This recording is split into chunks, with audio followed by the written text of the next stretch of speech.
तो conic section के अंदर हमारे चार पार्ट्स आते हैं। One is circle, second is ellipse, next is parabola and final is hyperbola. ये कब बनता है? जब हम किसी भी एक कोन को एक प्लेन से कट करता है, तो एक प्लेन के ऊपर जो एक 2D शेप मिलता है उसको हम क्या बुलाते हैं जी? कोनिक सेक्शन बुलाते हैं। ठीक है, इसके अगर मॉडल्स के हिसाब से अगर हम देखने के लिए जाएंगे,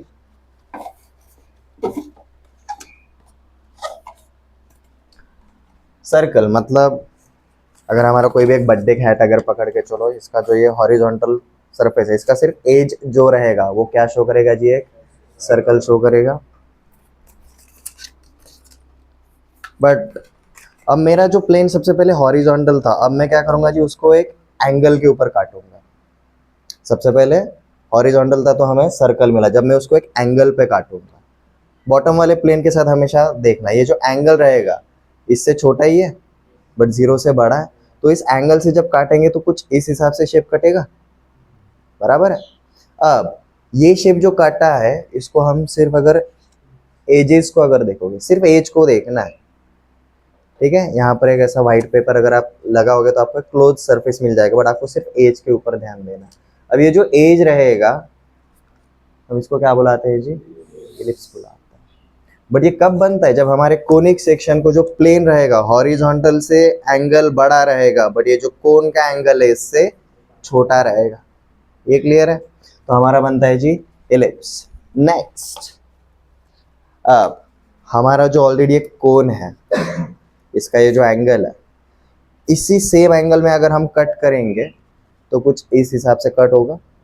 अब इसके सिर्फ वापस से एजेस को ही देखना है। ये जो एज रहेगा, ये जो कर्व रहेगा, हम इसको बुलाते हैं जी पैराबोला।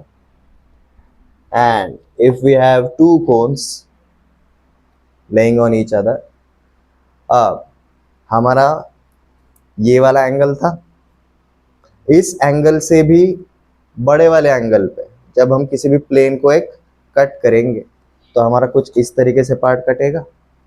अब इनके सिर्फ अगर आप एजेस के ऊपर अगर ध्यान दोगे, this edge and this edge, ये क्या शो करता है जी? एक हाइपरबोला शो करता है। ये क्लियर है? तो अगर हमारे किसी भी कोन के साथ, जिसका यहाँ पर लेट जैसे angle of inclination is alpha, हमारा जो एक प्लेन रहेगा वो कौन से एंगल पे कट करता है? लेट जैसे हमने वो बोला जी थीटा, तो सर्कल बनता है जब हमारा theta is equal to 0 degree रहेगा। एलिप्स बनता है जब हमारा थीटा 0 से लेकर अल्फा तक जाएगा। हमारा पैराबोला बनता है जब theta is equal to alpha रहता है। एंड हमारा हाइपरबोला रहता है जब हमारा थीटा अल्फा से बड़ा रहेगा बट π/2 से छोटा रहेगा। ये क्लियर है? उसमें से हमने सर्कल वाला पार्ट कंप्लीट कर लिया। हमारे लिए ये तीनों कोनिक सेक्शंस नए वाले रहेंगे, हम इन तीनों के ऊपर जाएंगे। अब ये तीनों के ऊपर अगर आप ध्यान दोगे, थीटा कहाँ पर फिक्स है? पैराबोला में फिक्स है, ठीक है। इसीलिए हम ये तीनों में जब एंट्री करेंगे सबसे पहले हम सीखेंगे पैराबोला, उसके बाद हम जाएंगे जी इलिप्स एंड हाइपरबोला के ऊपर।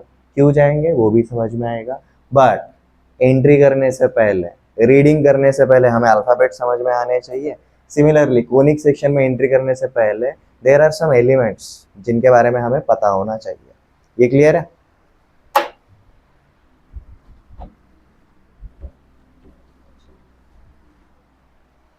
So let's start with definition of conic section.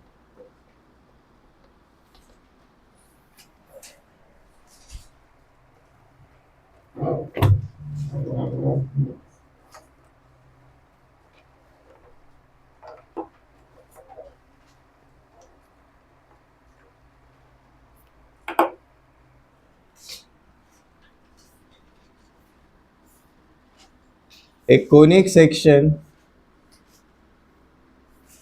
is a locus of a moving point P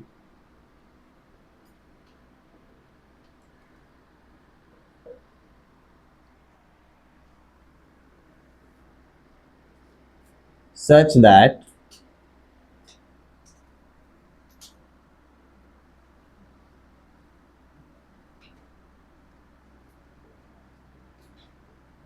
ratio of its distance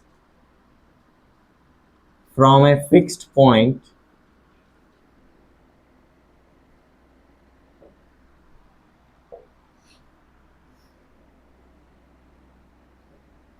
with its distance from a fixed line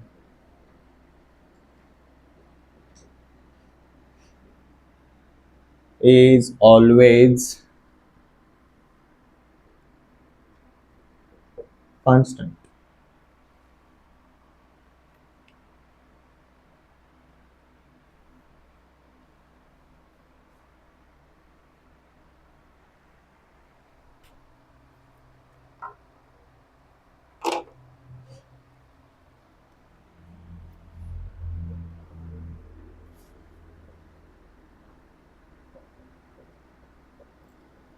All belonging in a same plane. अब देखो same plane में अगर सब कुछ belong करता है तो वो ऑब्वियसली कौन से डायमेंशन में, 2D में ही रहेगा। मतलब हम सिर्फ कार्टेशियन प्लेन के ऊपर ही काम करने वाले हैं हमारे कन्वीनियंस के लिए। ये समझ में आ रहा है? जो भी कोनिक सेक्शन रहेगा किधर है, सेम प्लेन में बिलोंग कर रहा है। तो हम कौन से वाले प्लेन के साथ फैमिलियर है, कार्टेशियन प्लेन के साथ फैमिलियर है। तो ये सारे के सारे कोनिक सेक्शंस हम कार्टेशियन प्लेन के ऊपर ही देखते हैं। सर्कल हमने उसी के ऊपर देखा है, तो अगले वाले भी सारे के सारे उसी के ऊपर देखेंगे। अब देखो ये definition is somewhat different from circle. Circle के अंदर क्या था, circle is a locus of moving point P. यहां तक का पार्ट तो सेम था। जब भी लोकस बोला रहेगा तो किसकी बात हो रही है जी, एक मूविंग पॉइंट पी की जो अंडर सर्टेन कंडीशन में होता है। अब देखो ये कंडीशन के लिए क्या है जी, हमारे पास एक है फिक्स्ड पॉइंट और एक क्या है जी, फिक्स लाइन। ये फिक्स लाइन ऐसा पार्ट है जो नया है, सर्कल के अंदर नहीं था। सर्कल का क्या था definition, locus of point P such that it's distance from a fixed point is always इतना ही था। बट अब बाकियों के कोनिक सेक्शन के लिए क्या होता है जी, एक फिक्स पॉइंट तो आएगा ही आएगा, एज वेल एज एक फिक्स लाइन भी आता है। ठीक है, ये डेफिनेशन को मैं हाईलाइट करने वाला हूँ क्योंकि अब आगे जो हम टर्म्स देखने वाले हैं उसके अकॉर्डिंग क्या होने वाला है। देखो ये जो फिक्स पॉइंट रहता है हम इसको बुलाने वाले हैं फोकस। यहाँ पर मत लिखो, लिखवाऊंगा। ये जो फिक्स लाइन रहता है it is called as directrix. ये क्लियर है? और ये जो रेशो रहता है distance from focus and distance from directrix, इसका जो रेशो रहता है this ratio is called as eccentricity. Circle के लिए फोकस डायरेक्ट्रिक्स अलग रहेगा, इसेंट्रिसिटी अलग रहेगा। चारों कोनिक्स के लिए ये रेशो अलग अलग रहता है। ठीक है, हम कंपेयर करने वाला है, बट डेफिनेशन समझ में आ गया। अगर मुझे कोई भी एक पॉइंट पी अगर दिया रहेगा तो भाई उसका किसी और पॉइंट से डिस्टेंस निकालना हमें आता है। डिस्टेंस बिटवीन टू पॉइंट्स निकालना आता है by distance formula. And distance of a point from a fix line ये भी निकालना हमें आता है। ये कौन सा डिस्टेंस रहता है, परपेंडिकुलर डिस्टेंस, जो हम स्मॉल डी करके चल रहे हैं। ठीक है, तो समझ में आ रहा है, कोनिक सेक्शन में हमेशा आपका स्ट्रेट लाइन तो आने ही वाला है। Definition understood? चलो जी अब नेक्स्ट वाले पार्ट पे चलते हैं, some important terms.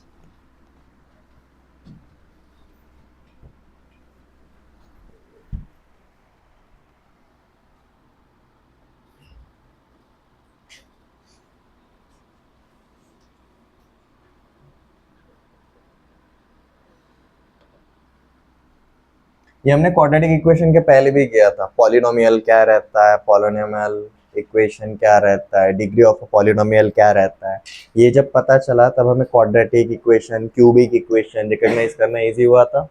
Similarly conic section में एंट्री करने से पहले there are few terms that we need to know.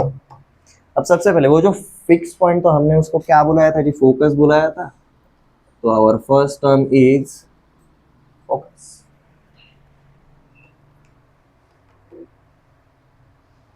अब यहाँ पर मेंशन करने के लिए हम बार बार उस डेफिनेशन के ऊपर जाएंगे। डेफिनेशन के अंदर फोकस किसको बोला था, वो जो फिक्स पॉइंट रहता है, ठीक है। अ फिक्स्ड पॉइंट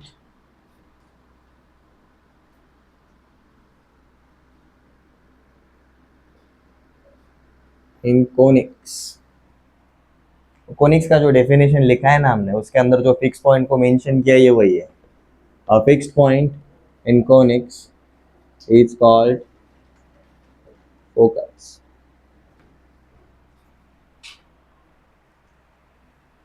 मैं बाद में लिखवा के भी दूंगा, बट समझ लो, फोकस सर्कल के लिए एक रहता है, पैराबोला के लिए एक रहता है, इलिप्स के लिए दो रहता है, हाइपरबोला के लिए भी दो रहता है।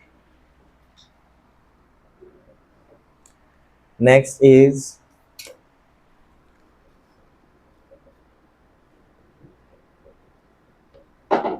अब उसको डायरेक्ट्रिक्स बुलाना चाहते हो तो भी चलेगा, डायरेक्ट्रिक्स बुलाना चाहते हो तो भी चलेगा। डायरेक्ट्रिक्स, अ फिक्स लाइन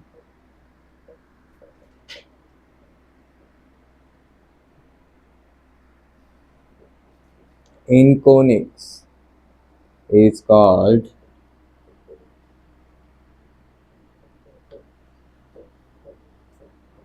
डायरेक्ट्रिक्स।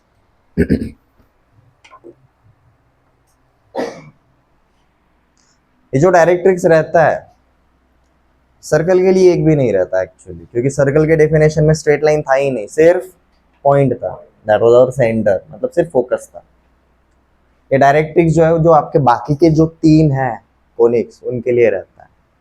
पैराबोला के लिए अगर एक फोकस रहता है, जितने फोकस रहेंगे उतने डायरेक्ट्रिक्स रहता है, ये समझ में आ रहा है। पैराबोला के लिए एक फोकस है तो उसके लिए डायरेक्ट्रिक्स भी एक ही रहेगा। इलिप्स के लिए दो फोकस है तो उसके लिए डायरेक्ट्राइसिस दो रहेंगे।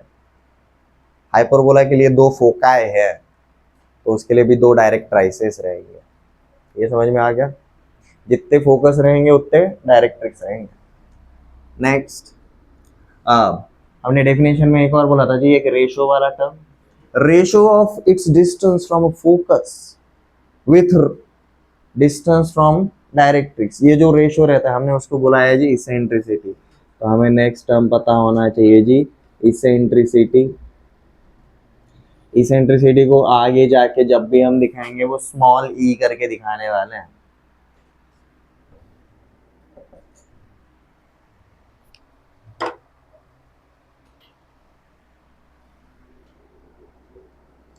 हमने जिस रेशो की बात करी थी, द कांस्टेंट रेशो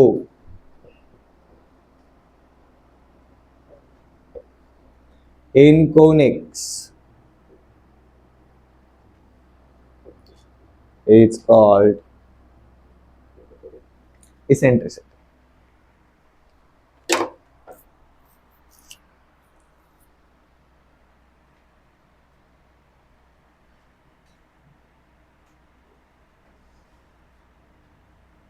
ये इसेंट्रिसिटी अलग अलग कोनिक सेक्शन के लिए अलग अलग रहेगा।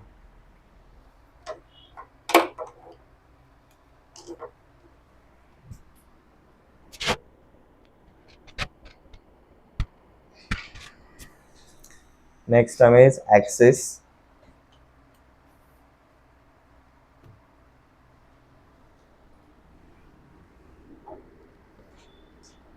A straight line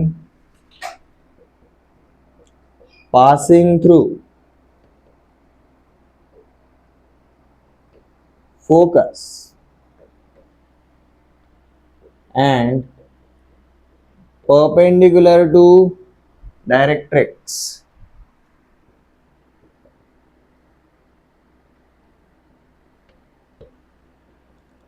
is called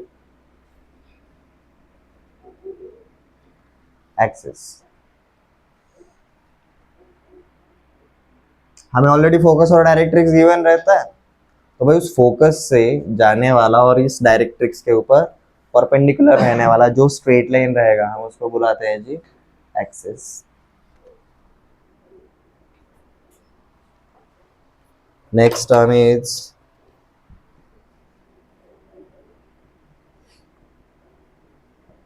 vertex.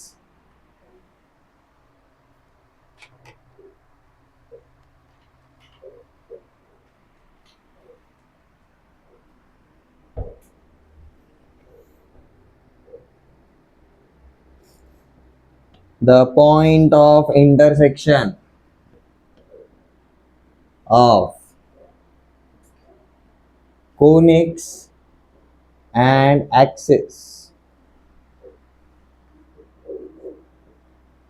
is called vertex.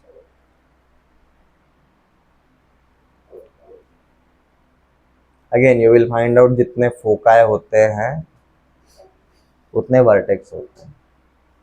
Parabola में एक फोकस था, इवेंचुअली एक डायरेक्ट्रिक्स था, दैट्स वाई एक वर्टेक्स रहेगा। इलिप्स एंड हाइपरबोला में दो फोकाई थे, दो डायरेक्ट्राइसेस थे, तो इवेंचुअली वर्टेक्स भी कितने रहेंगे? दो ही रहेंगे। ठीक है, डायग्राम जब देखेंगे ना आपको एक आइडिया आ जाएगा। पहले टर्म तो पता है, ये क्लियर है? नेक्स्ट ये जी हमारा final term,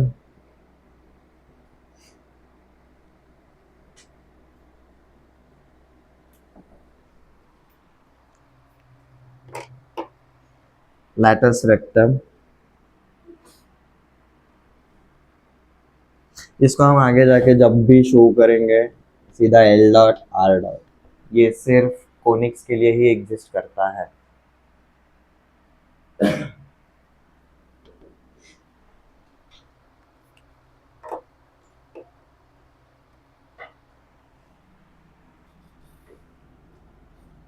A chord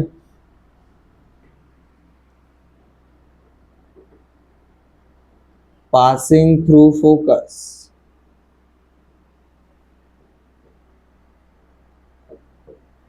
and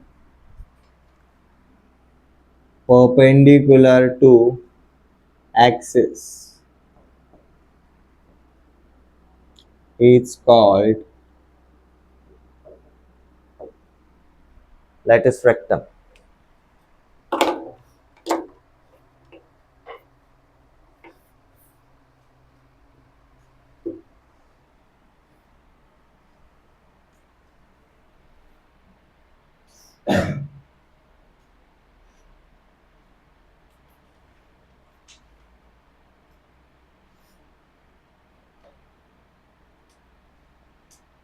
You will find out हमें फोकस और डायरेक्ट्रिक्स हमेशा दिया रहता है, और हमारा जो मूविंग पॉइंट है इन दोनों से जो भी उसका डिस्टेंस रहता है उनका जैसे ही हम रेशियो निकालते हैं तो हमें क्या मिलता है? इसेंट्रिसिटी मिलता है। इसेंट्रिसिटी बदलेगा, अपना कोनिक्स बदलेगा। ऑब्जर्वेशंस लिखने वाले हम, डोंट वरी।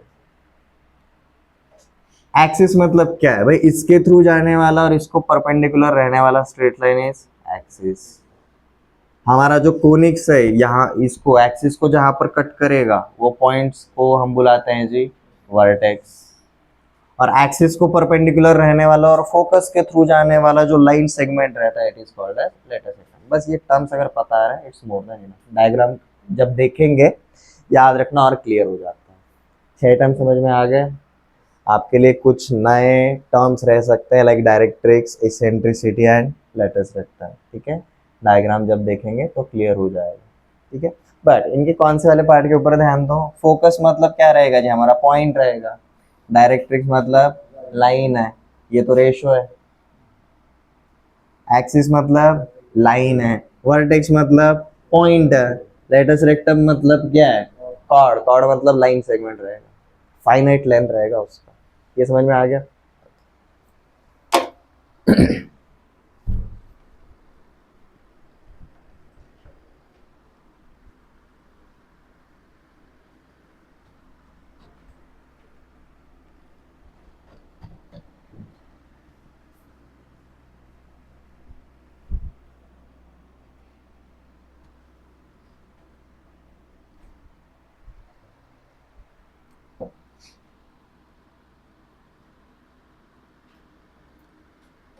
अब ये कुछ ऑब्जर्वेशन है जो हम आगे जाकर देखने वाले हैं, बट ये ट्रूथ है मैथ के टर्म में अगर बात करेंगे तो। ठीक है, हमारा तीसरा वाला टर्म क्या था जी? Eccentricity. Eccentricity was the ratio. मैंने बोला कि इसेंट्रिसिटी अगर चेंज होगा तो हमारा कोनिक्स भी चेंज हो जाएगा। ठीक है, तो वापस ओरिजिनल पे आते हैं जी। सम इम्पोर्टेंट ऑब्जर्वेशंस बेसिकली हम किसके ऊपर देख रहे हैं जी? इसेंट्रिसिटी के ऊपर। अब ये कैसे बनता है वो भी देखना।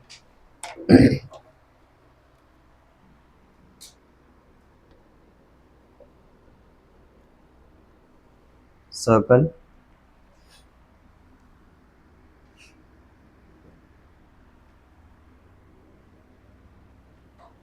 हमारा जो कोनिक सेक्शन था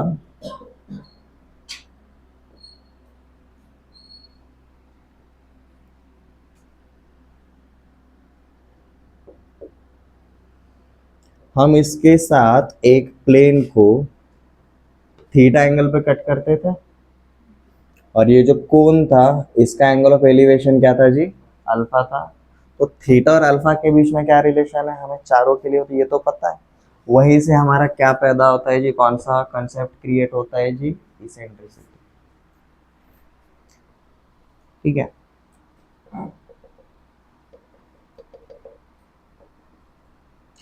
जैसे कि सर्कल, उसके बाद हमने बोला था जी ellipse, next was parabola, next is hyperbola. ये चारों के ऊपर हमारा थीटा एंड अल्फा के बीच में जो रिलेशन है हमें उसके ऊपर फोकस करना है। सर्कल के लिए क्या था जी? थीटा इज इक्वल टू 0 था। इलिप्स के लिए क्या था जी? हमारा जो थीटा था it was from 0 to alpha, और यहाँ पर हमारा जो पैराबोला था उसके लिए theta is equal to alpha था, और यहाँ पर जो हाइपरबोला था हमारा उसके लिए थीटा अल्फा से बड़ा था, पाई/2 तक जाता था। ये क्लियर है?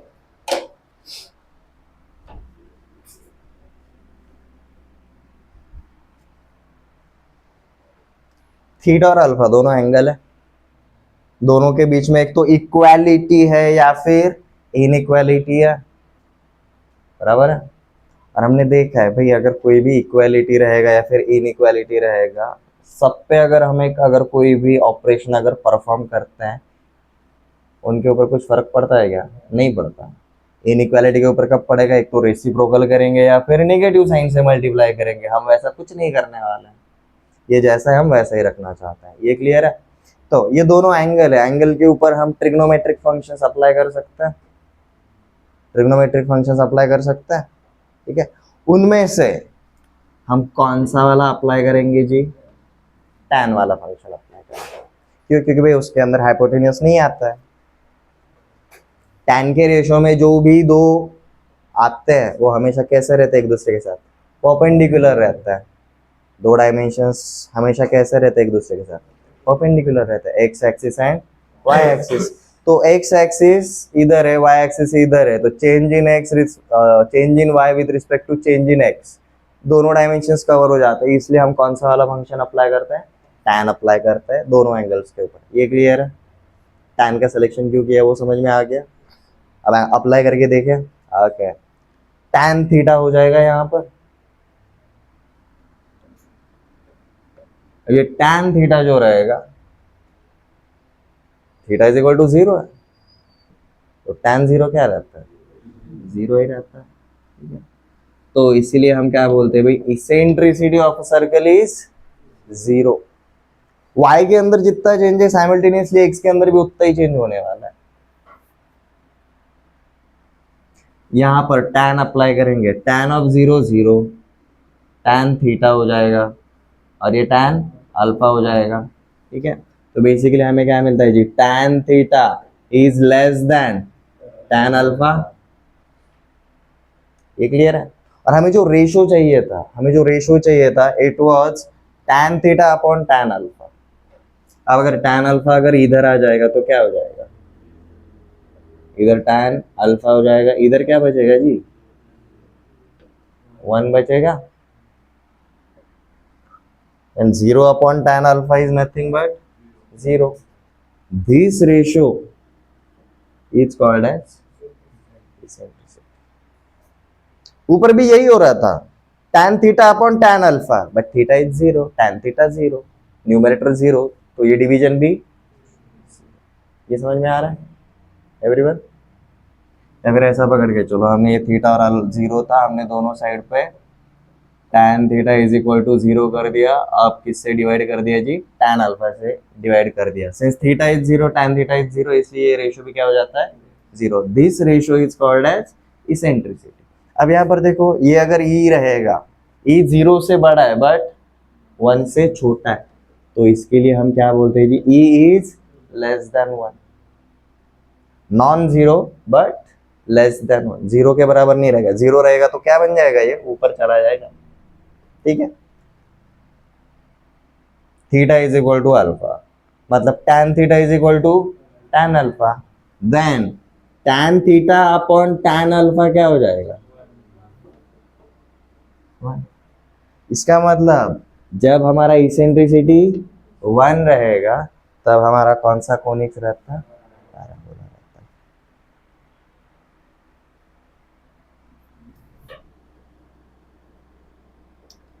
देखो यहाँ पर क्या होने वाला है, tan अप्लाई कर दिया, tan alpha, tan theta, tan pi by two infinity, tan 90 infinity, tan alpha से थ्रू आउट डिवाइड कर दिया, tan alpha upon tan alpha one, tan theta upon tan alpha ये रहा, इंफिनिटी अपॉन समथिंग, इंफिनिटी ही रहेगा, ठीक है। तो इसलिए हम बस ये पार्ट के ऊपर फोकस करते हैं। देखो भाई, जो भी हमारा इसेंट्रिसिटी है वो क्या रहेगा जी, अब वन से बड़ा रहेगा, तो eccentricity is greater then one. ये समझ में आ गया, ये क्लियर है, कहाँ से आया, ओके। अब दोनों के लिए, सॉरी, हमारा ये फोकस और डायरेक्ट्रिक्स ये कैसे रहता है वो देख लेते हैं। सर्कल के लिए फोकस और डायरेक्ट्रिक्स टाइप का कुछ नहीं रहता, बिकॉज इस इसेंट्रिसिटी इज जीरो। ये रेशियो एग्जिस्ट करेगा क्या, ये एग्जिस्ट ही नहीं करेगा, तो हम फोकस और डायरेक्ट्रिक्स जो रहेंगे वो नीचे वालों पे देखेंगे। इलिप्स के लिए हमारे पास दो फोकाई होते हैं, इवेंचुअली हमारे पास दो डायरेक्ट्राइसेस रहेंगे। पैराबोला के लिए हमारे पास वन फोकस होता है, इसलिए हमारे पास वन डायरेक्ट्रिक्स होता है, एंड हाइपरबोला के लिए हमारे पास दो फोकाई होता है, तो इवेंचुअली हमारे दो डायरेक्ट्राइसेस रहेंगे। ये क्लियर है, ये लिख लो, ये ओरिजिन है, ये कोई पूछने नहीं वाला आपको, बट आपको अंडरस्टैंडिंग के लिए समझ में आएगा इसेंट्रिसिटी एग्जैक्टली आया कहां से।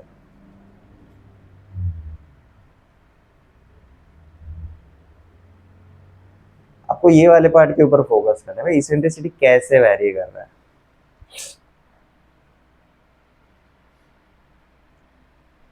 क्योंकि यही एक ऐसा टर्म है जो हमारे सारे कोनिक्स को कनेक्ट कर रहा है।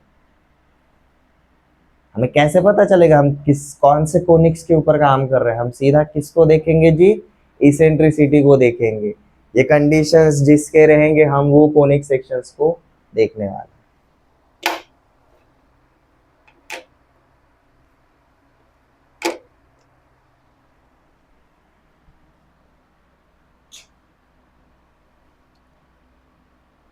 तो पकड़ के चलो भाई, ई कभी नेगेटिव वैल्यू तो लेने नहीं वाला, वो जीरो से हमेशा बढ़ते जाने वाला इंफिनिटी की तरफ।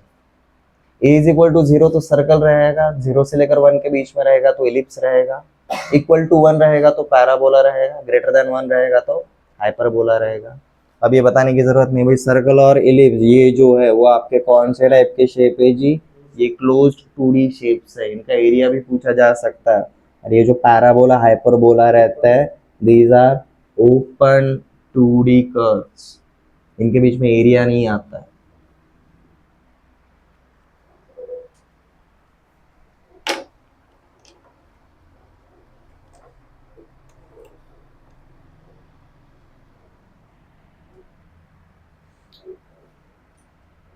हो गया जी note down.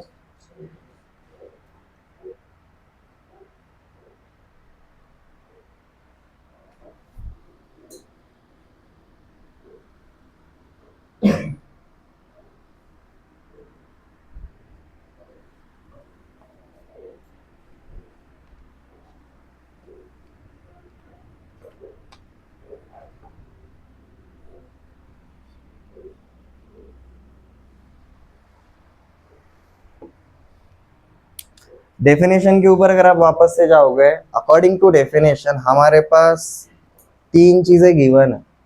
Fix point that is focus, straight line that is directrix, और ये जो डिस्टेंस रहेगा उनका रेशियो दैट इज इसेंट्रिसिटी। ये तीनों गिवन है, बराबर है। तो हम देखेंगे जी अब general equation of conics when focus, directrix and eccentricity is given.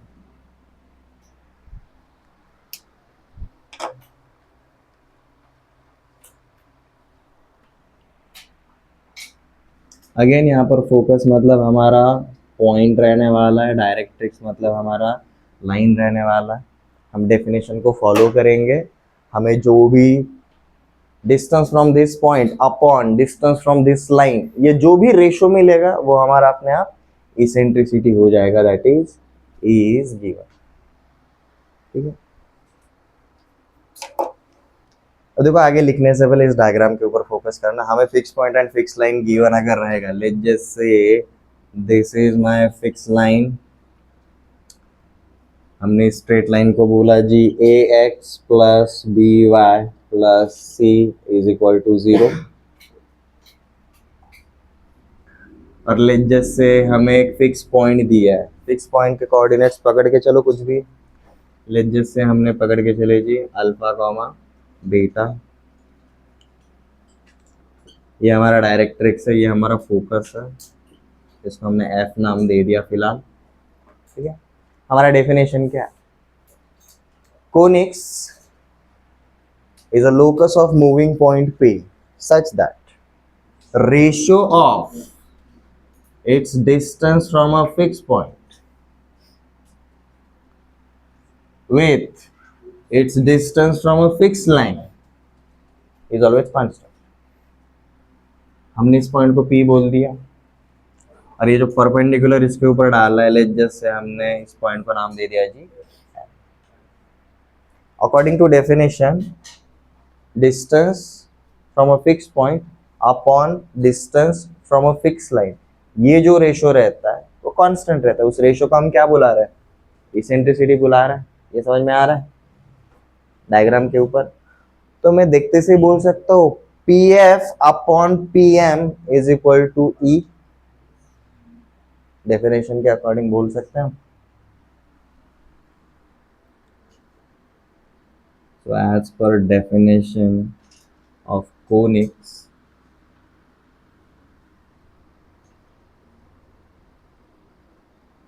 distance from focus upon distance from directrix is equal to eccentricity.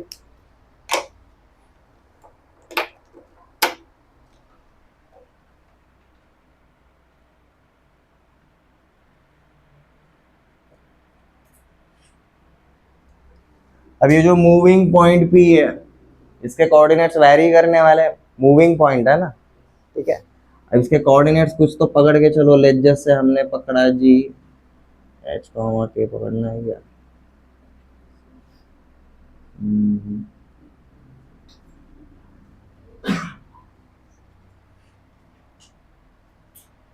H comma के पकड़ के चलते हैं, ठीक है।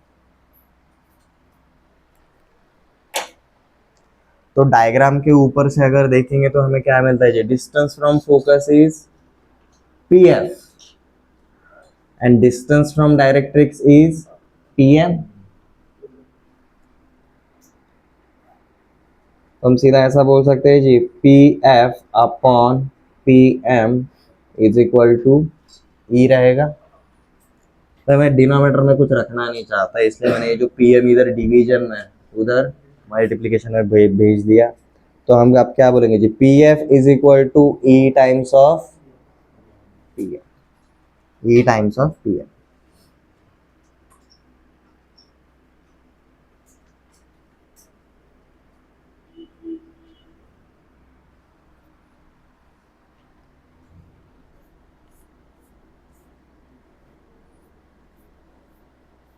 अब यहाँ पर स्क्वायर करेंगे, स्क्वायर करने के पीछे reason, distance between two points हमेशा रूट के अंदर आता है, हम वो नहीं चाहते हैं, इसलिए भाई we are prepared from the beginning.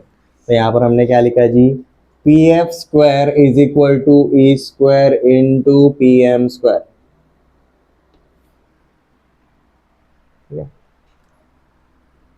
हमेशा यहां से शुरुआत करने की जब भी किसी कोनिक्स के ऊपर आ रहे। डिस्टेंस फ्रॉम फोकस का square is equal to E square into distance from directrix का स्क्वायर। अब इसको हम कैलकुलेट करेंगे।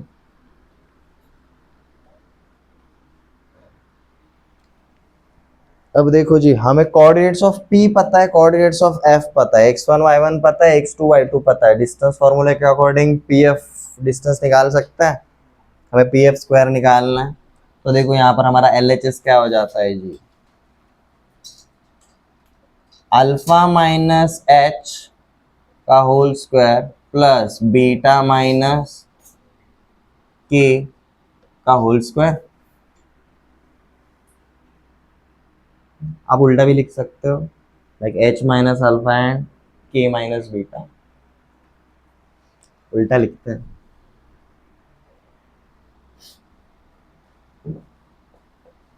एच माइनस अल्फा का square plus k minus beta का स्क्वायर, ये किसके बराबर रहेगा जी, हमारा डिस्टेंस पी एफ का whole square is equal to, यहाँ पर ई स्क्वायर को हम रखेंगे जी वैसा का वैसा, पीएम का स्क्वायर। हम ये लेंथ पीएम निकालना जानते हैं ना, इस स्ट्रेट लाइन से इस पॉइंट का परपेंडिकुलर डिस्टेंस क्या रहता है जी, हम इस स्ट्रेट लाइन में x की जगह x कोऑर्डिनेट लिखेंगे, y की जगह y कोऑर्डिनेट लिखेंगे, divided by root over a square plus b square करेंगे और मॉड लगाएंगे, बराबर है। वो क्या रहता है कि हमारा पीएम रहता है, चाहे तो मेंशन कर दो यहाँ पर अगर याद नहीं रहेगा तो।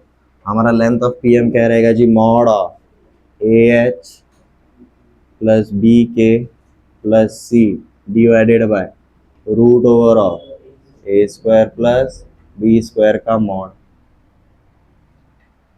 ठीक है, ये पीएम है ऑलरेडी पता है, बट हमें क्या लिखना है जी, पीएम का स्क्वायर लिखना है। हम जानते हैं मॉड हटाने के दो ही तरीके हैं, मॉड हटाओ प्लस माइनस लगा दो या फिर सीधा स्क्वायर कर दो तो भी आपका मॉड हट जाता है। तो देखो आपको यहाँ पर क्या मिलेगा जी, इसका स्क्वायर लिखना है सीधा, E square multiplied with A H plus B के प्लस सी का होल स्क्वायर आएगा ऊपर, ठीक है, और नीचे आएगा जी आपका ए स्क्वायर प्लस बी स्क्वायर, आपका रूट हट जाएगा नीचे वाले का।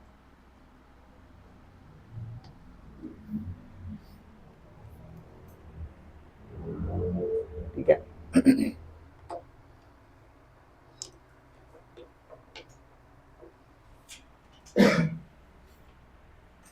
यहाँ तक किसी को कोई डाउट? देखो आप जब इसको पूरा का पूरा सिंप्लीफाई करोगे तो ये बहुत पेज भर लंबा इसका एक्सप्लेनेशन जाता है, बट जो हमें फाइनल फॉर्मेट मिलता है वही हमारा क्या रहेगा जी, जनरल इक्वेशन ऑफ कोनिक्स रहेगा। तो सीधा हम उसके ऊपर जंप करेंगे, ठीक है, क्योंकि हमें ई स्क्वायर पता है क्या, नहीं पता है, ठीक है।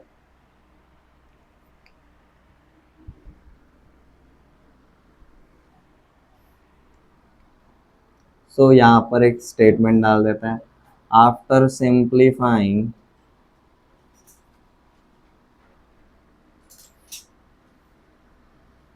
above equation we have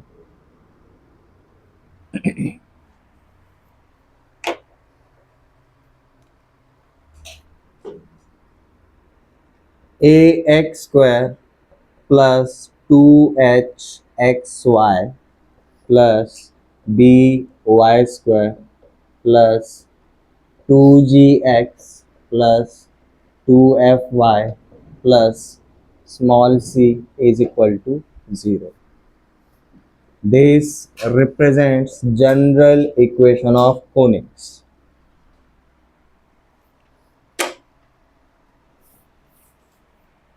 You will find out circle के अंदर हमारा ये वाला टर्म नहीं था, सर्कल के अंदर हमारा ये वाला टर्म नहीं था, एंड मोस्ट प्रोबेबली आपने ये भी देखा रहेगा एक्स स्क्वायर और वाई स्क्वायर का कोएफिशिएंट सेम था, ठीक है, तो हम वो भी देखने वाला है। ये जनरल इक्वेशन कौन सा वाला कोनिक्स दिखाता है।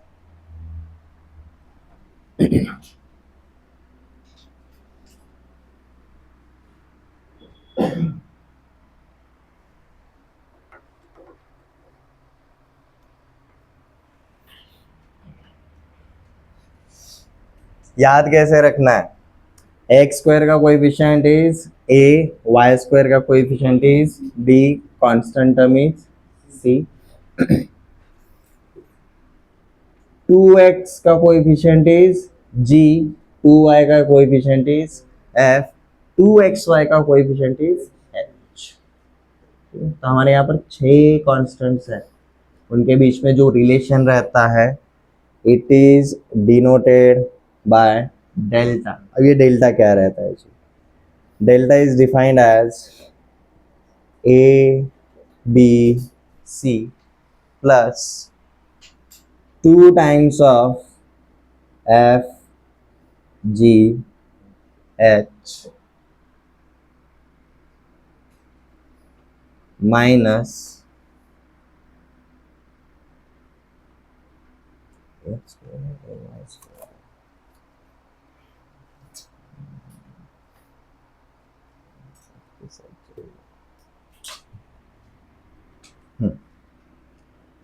A F square minus BG square minus CH square.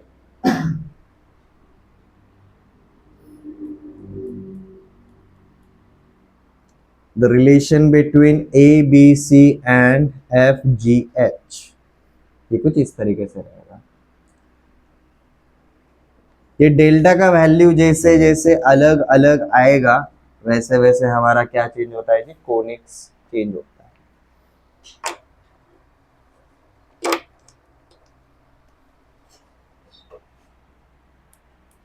पर ये जो भी आएगा हमेशा नॉन जीरो होना चाहिए।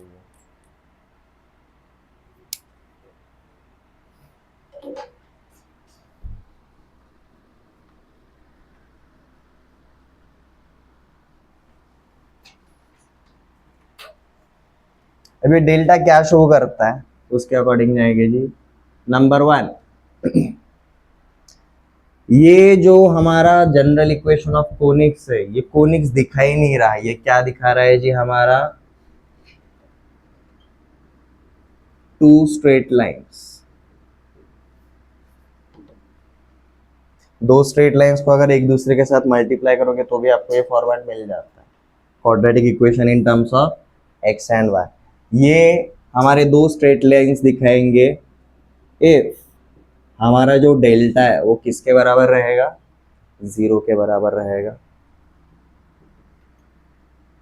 ये इक्वेशन हमारा एक सर्कल दिखाएगा when delta is non zero, h is equal to 0 and a is equal to b। ये सेम इक्वेशन हमारा एलिप्स दिखाएगा when delta is non zero and h square is less than ab।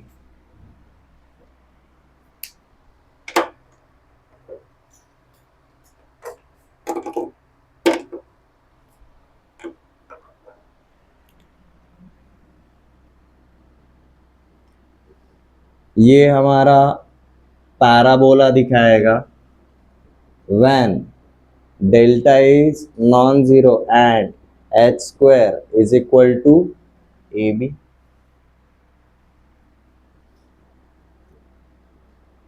ये हमारा hyperbola दिखाएगा when delta is non zero and h square is greater than A B.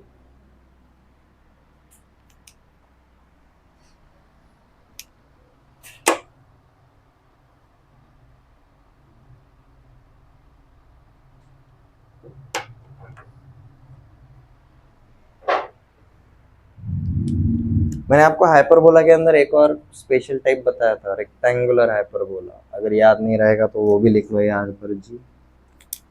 हमारे hyperbola के अंदर ही एक स्पेशल केस रहता है जी, रेक्टेंगुलर हाइपरबोला।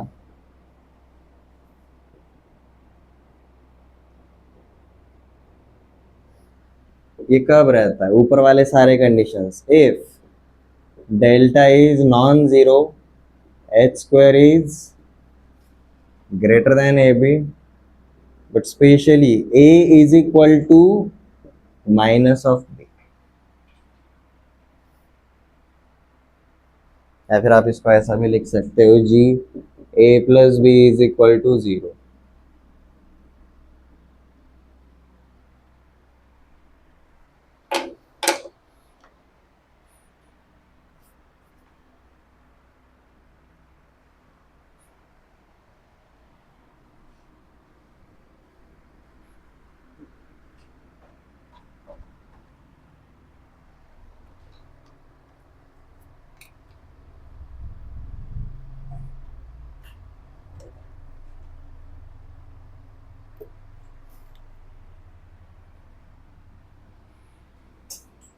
इसका मतलब जो हमने डेल्टा का देखा वैल्यू, वो डेल्टा अगर जीरो रहा तो ये कभी कोनिक्स दिखाएगा क्या?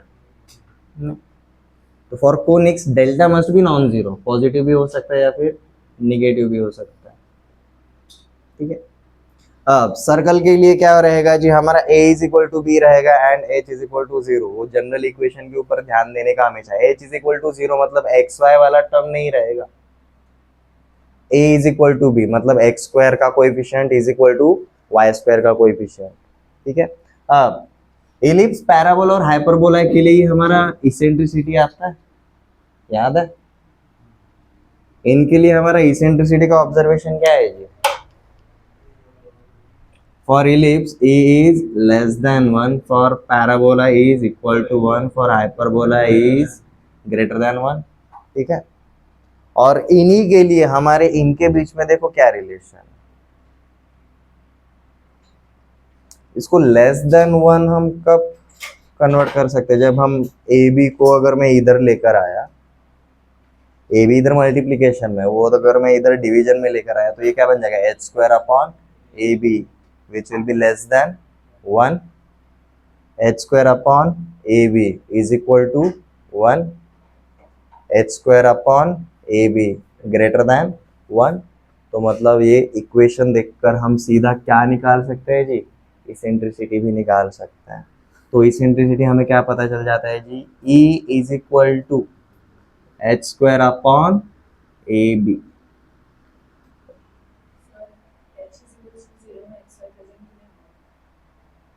हाँ, तो देखो ना उसके हिसाब से सर्कल के लिए इसेंट्रिसिटी क्या बनता है। सर्कल के लिए हमारा इसेंट्रिसिटी क्या है, जीरो है। और अगर eccentricity h square upon a b और सर्कल के लिए अगर एच जीरो है तो इसेंट्रिसिटी अपने आप क्या बन जाता है, जीरो हो जाता है। ये क्लियर है? It's not a b upon h square. ठीक है, ये समझ में आ गया? अब तक हम जो देख रहे थे इट्स लाइक हम एंट्री करने से पहले जस्ट डेप्थ देख रहे हैं हमें क्या क्या देखना है। अगेन इन तीनों सेक्शन में से हमारा इसेंट्रिसिटी कहाँ पर फिक्स है, इज इक्वल टू 1। ठीक है, तो हम सबसे पहले किससे शुरुआत करेंगे जी, पैराबोला से शुरुआत करेंगे। पर ये जनरल इक्वेशन से हमेशा आपको शुरुआत करनी पड़ेगी। रिलेशन क्या है, लाइक दिस। ठीक है,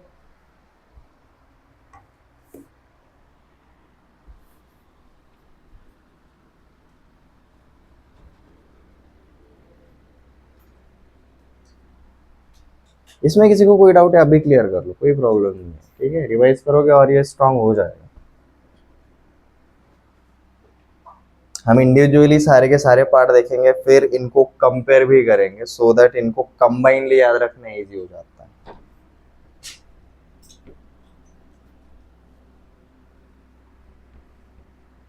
So let's start with the heading parabola.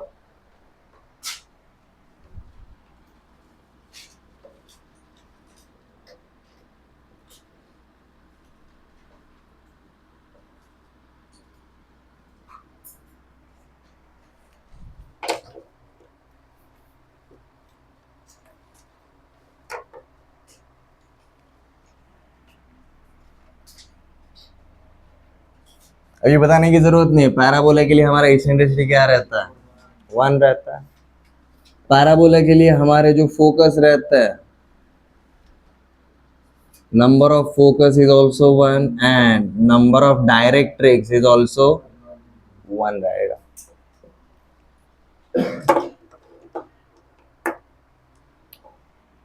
So let's start with definition of parabola. अगर रेशो 1 है मतलब जो न्यूमरेटर है वही डिनोमिनेटर है। हमारा जो डायग्राम बनाया था ना उसमें हमने क्या देखा था जी, PF is equal to E times of PM. This was distance from point, this was distance from line, और इसेंट्रिसिटी अगर 1 रहेगा तो इसका मतलब क्या, PF is equal to PM रहेगा। मतलब ये दोनों डिस्टेंस कैसे हैं, इक्वल है, सेम है। तो हमने जो कोनिक्स का जो डेफिनेशन लिखा है ना वही लिखेंगे। अब यहाँ पर हमारा रेशो हमें पता है, तो इसका डेफिनेशन क्या आएगा जी, parabola is a locus of moving point P such that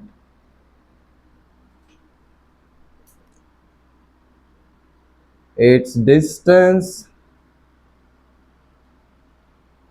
from a fixed point। अब देखो यहाँ पर मैं पॉइंट को भी मेंशन कर रहा हूँ, मेरा पॉइंट क्या रहेगा जी, हमारा फोकस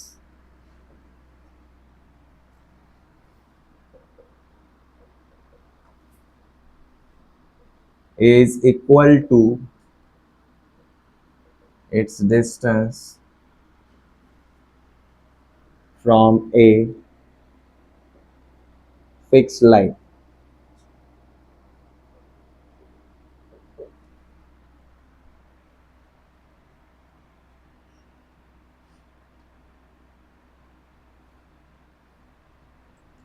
ये इक्वल क्यों लिखा है वो समझ में आ गया,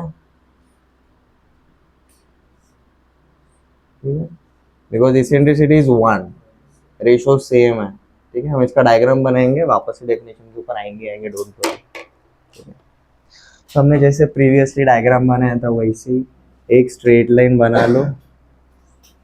एक ही स्ट्रेट लाइन क्यों बनाना है, हमारा डायरेक्ट्रिक्स एक ही है, फोकस भी एक ही रहेगा, और हमारा एक पॉइंट बनवा लो जी F, और ये हमारा स्ट्रेट लाइन रहेगा जी AX plus BY plus C is equal to 0।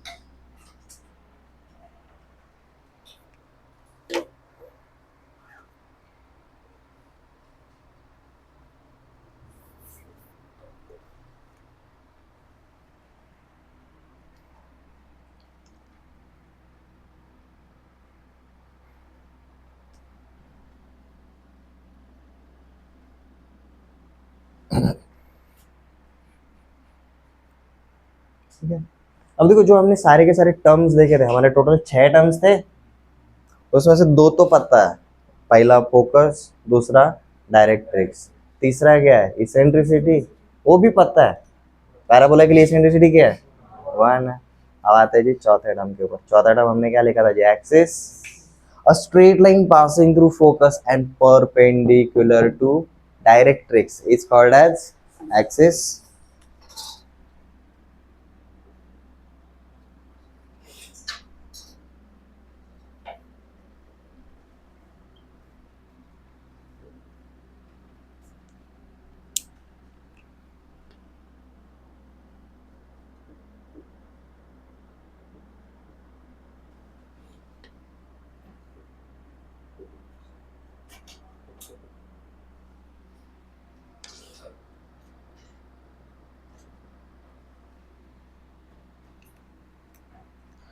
ठीक है। अब वर्टेक्स हम बनाएंगे, बट उसके पहले आप डेफिनेशन को फॉलो कर रहे हैं। अब देखो जैसे ये स्ट्रेट लाइन पड़ गया, हमारा मूविंग पॉइंट पी लेकर आ सकते हैं। अब ये पी कैसा रहेगा भाई, यहाँ से ये स्ट्रेट लाइन से डिस्टेंस और ये फोकस से डिस्टेंस हमेशा सेम रहेगा। तो अगर वो पॉइंट अगर एक्सिस पे अगर कहीं रहा तो यहाँ पर रहेगा, वो पॉइंट अगर इधर किधर अगर रहा तो मतलब P F is equal to this, ऐसा रहेगा। वो पॉइंट अगर इधर किधर अगर रहा तो P F is equal to P M, इस तरीके से रहेगा। ठीक है, मतलब ले जैसे मैंने ये P1 बोला और ये P2 बोला, तो ये मेरा पॉइंट M1 रहेगा और ये मेरा पॉइंट M2 रहेगा। तो according to definition P1F is equal to P1M1, P2F is equal to P2M। अब ये पॉइंट अगर मूव करते करते अगर इधर किधर आ गया तो लेट जैसे इस पॉइंट को हम कुछ तो नाम दे देंगे।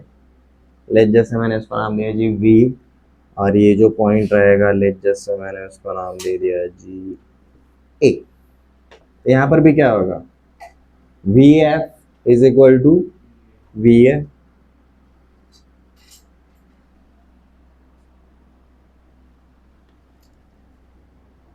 ये डॉटेड लाइन मत बनाओ, मतलब कर्व वाला, ये कनेक्ट वाले बना दो, कोई प्रॉब्लम नहीं।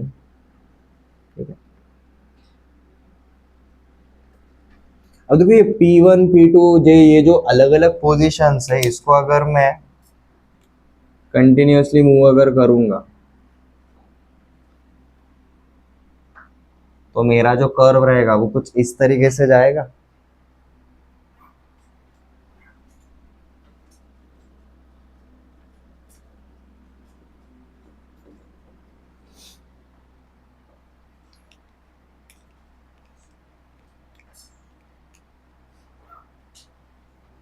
ब्लैक डॉटेड में जो क्रिएट किया है that is moving point P। इसके ऊपर अगर आप कोई भी अगर पॉइंट लेकर चलोगे तो वो हमेशा फोकस से डिस्टेंस इज इक्वल टू इस लाइन से डिस्टेंस रहेगा। तो देखो ये जो मूविंग पॉइंट है यहाँ पर एक जगह पर कट कर रहा है एक्सिस को, ये मूविंग पॉइंट एक जगह पर कट कर रहा है। ये पॉइंट हमारा क्या रहता है जी, वर्टेक्स, हमारा पांचवा वाला टर्म। वर्टेक्स को हमने डिफाइन क्या किया है जी, point of intersection of a conics with axis. Axis के साथ हमारा कोनेक्स जहां पर कट करता है it is called as vertex.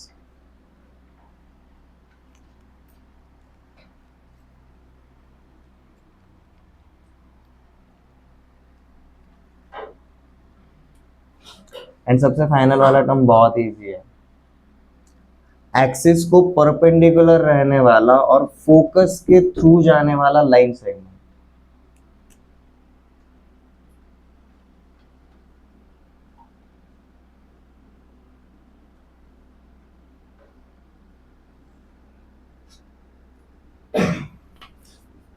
Late जैसे मैंने इसको ऊपर नाम दे दिया जी, हाँ कुछ भी दे देते हैं, इधर दे दिया।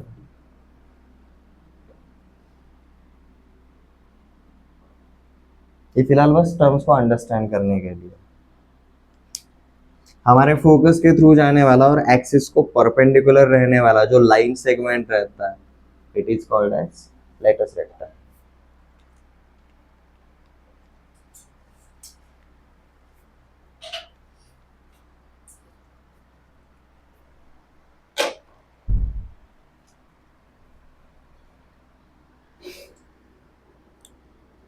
तो हम डायग्राम से सीधा ऐसा बोल सकते हैं, डेफिनेशन को रीड किया, डायग्राम को अगर हमने देखा तो हमें क्या पता चल जाता है जी, मूविंग पॉइंट P का फोकस से distance is equal to moving point P का डायरेक्ट्रिक्स से distance.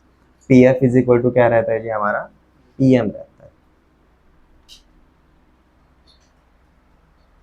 This is the condition for parabola.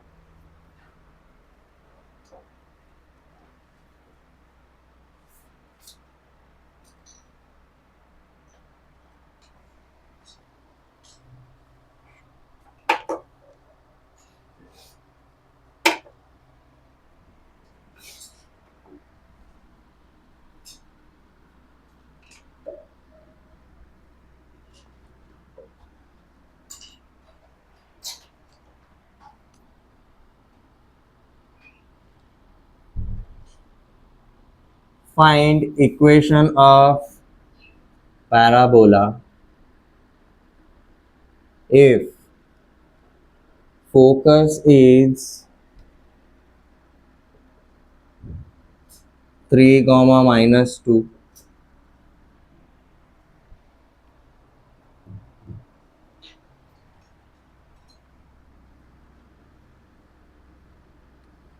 and directrix is x plus y is equal to 4.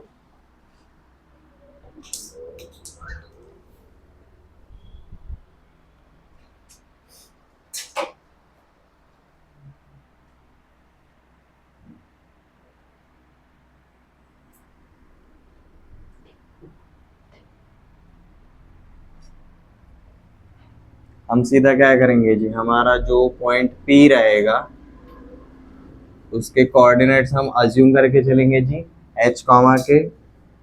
Focus जो रहेगा उसके कोऑर्डिनेट्स क्या है जी, अल्फा कॉमा बीटा, और ये हमें डायरेक्ट्रिक्स मतलब स्ट्रेट लाइन पता है, तो ये वाले फॉर्मेट में लेकर आओ सबसे पहले। ठीक है, जो हमने कोनिक्स का सबसे पहला वाला डायग्राम बनाया था वहां पर हमने क्या देखा था जी, P F square is equal to E square times of P M square. Basically यही करना है, ये क्लियर है। ई का वैल्यू हमें पता है, पैराबोला के लिए क्या रहता है, 1 रहता है, तो बेसिकली अब हमारे पैराबोला के लिए ये आना चाहिए, P F square is equal to P M square. Point P h comma k सिर्फ वो एक वेरिएबल रहेगा, एफ हमें पता है दिया हुआ है, और किसी भी रैंडम पॉइंट का किसी भी गिवन स्ट्रेट लाइन से परपेंडिकुलर डिस्टेंस निकालना भी हमें आता है। तो शैल वी स्टार्ट, एक रफ आइडिया आ गई। सो सबसे पहले जो रिक्वायर्ड फॉर्मेट है उसमें लिख लेते हैं जी, let point P h comma k is on required parabola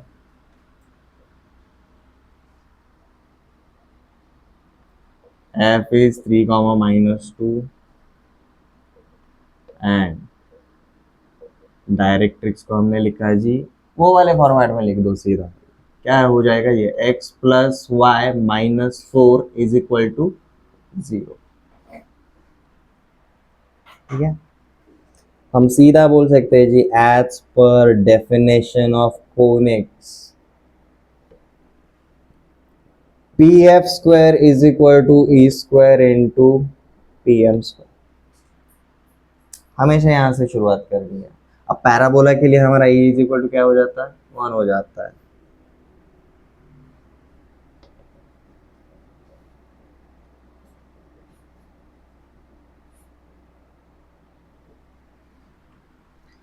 हमें मिलता है जी P F square is equal to P M square.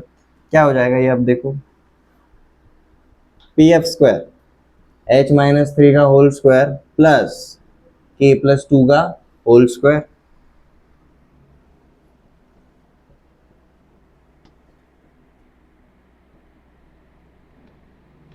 Is equal to P M square. P M का वैल्यू हमें पता है, मॉड के अंदर लिखा था, क्या मिला था जी हमें, ये ए एच मतलब अपना ए तो 1 है, बी भी 1 है, सी माइनस 4 है, तो हमारा क्या बन जाएगा जी, ये एच प्लस के माइनस 4 का whole square divided by a square plus B square 1 plus 1। ठीक है, हमें इस तरीके से मिला था, और जैसे ये इक्वेशन बन गया इसको सिंप्लीफाई करेंगे, h को हम किससे रिप्लेस करेंगे जी, रिप्लेस h कॉमा के a moving point with x comma y।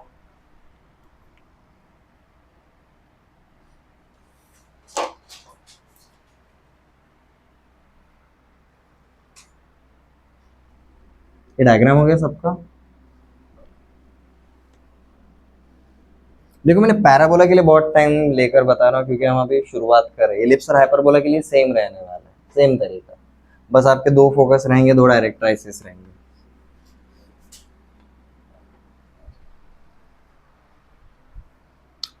तो इनका ये कहने पे हम h की जगह डायरेक्ट x लिख सकते हैं और k की जगह डायरेक्टली y लिख सकते हैं। तो शुरुआत करते हैं। इसका एक्सपेंशन क्या बनेगा जी हमारा, x माइनस 3 का whole square, x square minus 6x plus 9 plus k plus 2 का होल स्क्वायर, k को हम y से रिप्लेस कर रहे हैं तो ये बन जाता है जी हमारा y square plus 4y plus 4 is equal to, यहाँ पर x प्लस वाई माइनस 4 का होल स्क्वायर और यहाँ पर नीचे सीधा हमारा बन जाता है जी, तो इसको सिंप्लीफाई करना है अब। यहाँ पर सीधा a plus B plus C का होल स्क्वायर लगा सकते हो या फिर टुकड़ों टुकड़ों में करना चाहते हो तो भी चल जाएगा। यहाँ पर हमें मिलता है जी x square plus y square minus 6x plus 4y 9 plus 4 13, इसको मल्टीप्लाइड विथ 2 से कर देंगे। यहाँ पर x प्लस वाई माइनस 4 का whole square, a square plus B square plus c square, तो बन जाए जी x square plus y square plus 16 plus 2 times of a b plus b C plus a C.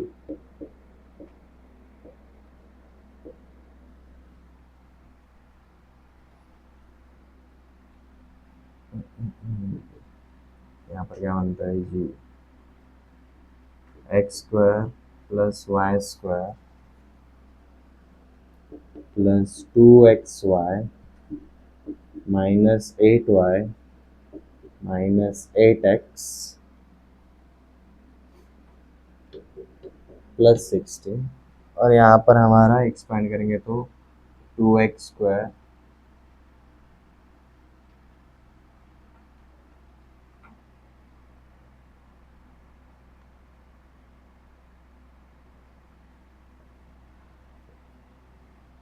To Y square minus 12x plus 8y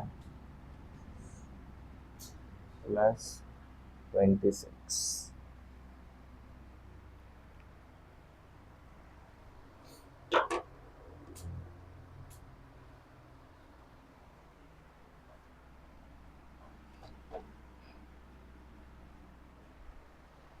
अब सब कुछ एक side पर लेकर आओ, 2x स्क्वायर इधर का प्लस x स्क्वायर इधर आएगा तो माइनस, तो यहाँ पर क्या बचेगा सिर्फ x square, 2y square plus y square इधर बचेगा सिर्फ y स्क्वायर। अब xy वाला टर्म, इधर xy वाला कोई टर्म है क्या, नहीं है, सिर्फ इधर है, इधर का प्लस 2xy इधर आएगा तो माइनस 2xy।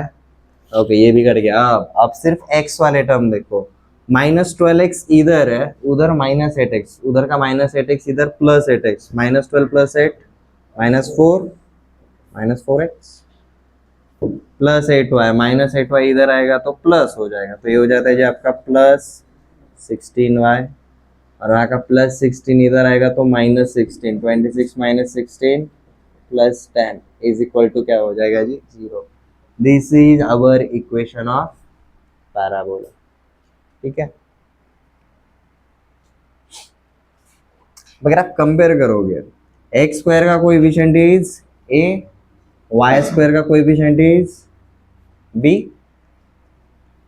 एक्स वाई के कोएफिशिएंट को आप 2 से डिवाइड करोगे तो आपको क्या मिलता है, h मिलता है, राइट। 2h एक्स वाई था तो हमारा h इज इक्वल टू क्या है जी -1। x का कोएफिशिएंट क्या था 2g था, तो g इज इक्वल टू क्या है जी -2।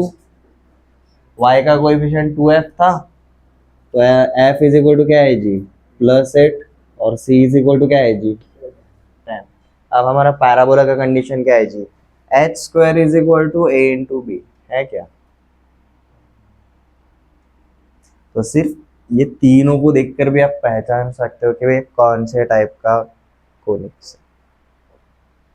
डिवाइडेड बाय 2 कर दो सीधा, ये तीनों वैल्यूज लिख रहा हूं। एच स्क्वायर और ए इंटू बी के बीच में रिलेशन क्या है आप रिकॉग्नाइज कर सकते हो। ये समझ में आ गया? मतलब अभी हमने ये पूरा क्वेश्चन ये तरीके से किया, हम उल्टा भी जा सकते हैं। व्हाट इफ आई आस्क, भाई ये जो कोनिक सेक्शन का जो इक्वेशन है ये कौन से टाइप का कोनिक्स बताता है, कैसे पता चलेगा? एक्स वाई वाला टर्म है, मतलब ये सर्कल तो नहीं रहा, इनके बीच में रिलेशन क्या है उसके ऊपर आपको पता चल जाता है। ये क्लियर है?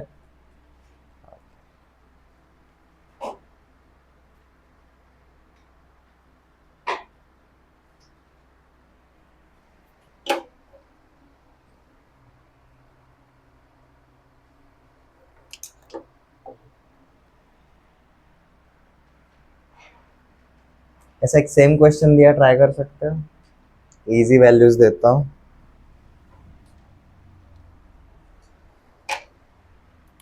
equation of a parabola if the focus is -3, 0 and directrix is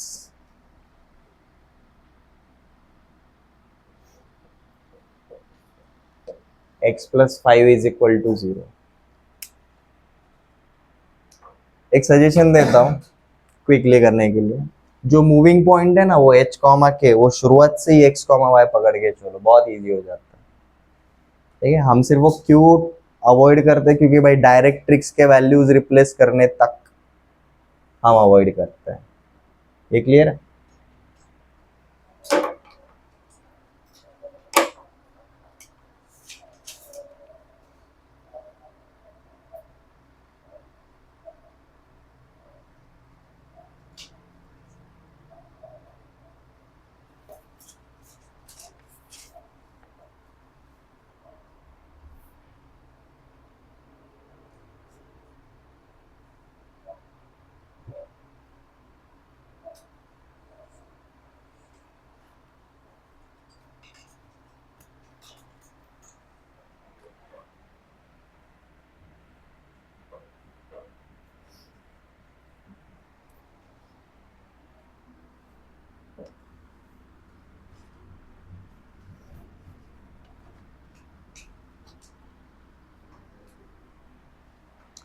So let P h comma k is a point on required parabola। हमारा focus is -3, 0 and directrix is x plus 5 is equal to 0। तो as per the definition pf square is equal to pm square। pf square मतलब h plus 3 का whole square plus k minus 0 का whole square is equal to, यहाँ पर हम डालेंगे जी values h plus 5 का whole square divided by 1 square.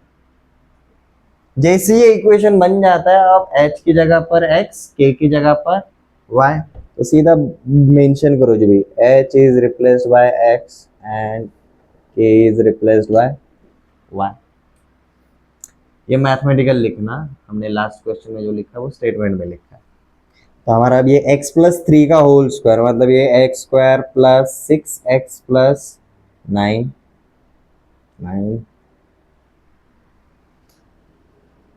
Plus y square, यहाँ पर ये आपका x प्लस 5 का होल स्क्वायर, तो ये बन जाता है जी आपका x square plus 10x plus 25,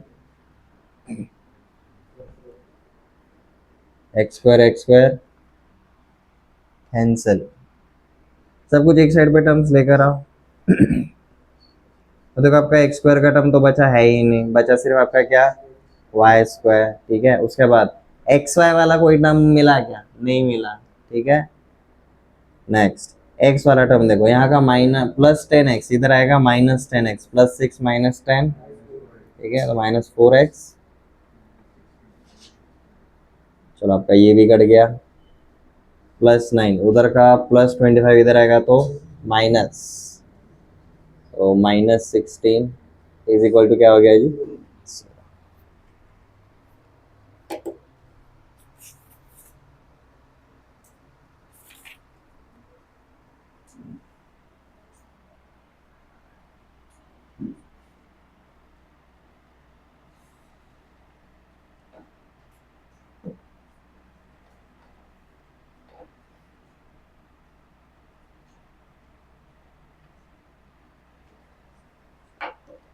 आज हम यहीं पर रुकते हैं। इंट्रोडक्शन हुआ बट बेसिकली बहुत सारी चीज़ें पता चली। कोनिक्स में जब हम एंट्री कर रहे हैं, there are few terms that we need to know. 6 terms देखे हमने, उसमें से 3 तो हमें डेफिनेशन के अंदर ही पता है, फोकस, डायरेक्ट्रिक्स एंड इसेंट्रिसिटी। कुछ कुछ चीज़ें हमने हमारे कन्वीनियंस के लिए और बनाई हैं, axis, vertex and latus rectum. ठीक है, वो टाइम टू टाइम आने वाला है, उनके ऊपर भी हम फोकस करेंगे। ठीक है, उसके बाद हमने देखा जी general equation of conic section ax² plus 2hxy plus by² plus 2gx plus 2fy plus c is equal to 0। ये शो करता है जी हमारा जनरल इक्वेशन ऑफ कोनिक्स। ये दो straight line, circle, ellipse, parabola, hyperbola कुछ भी हो सकता है, उसके हमने कंडीशंस भी लिखे। और आज बेसिकली हमने शुरुआत किया जी विथ पैराबोला। पैराबोला के लिए क्या रहता है, this eccentricity is equal to 1, मतलब ये जो रेशो रहेगा ये इक्वल टू 1 रहेगा। तो अगर हमें सिर्फ फोकस और डायरेक्ट्रिक्स भी अगर दिया रहता है, हम डायरेक्टली इक्वेशन हम क्रिएट कर सकते हैं। यहाँ तक क्लियर है? हमने जनरल इक्वेशन से शुरुआत की।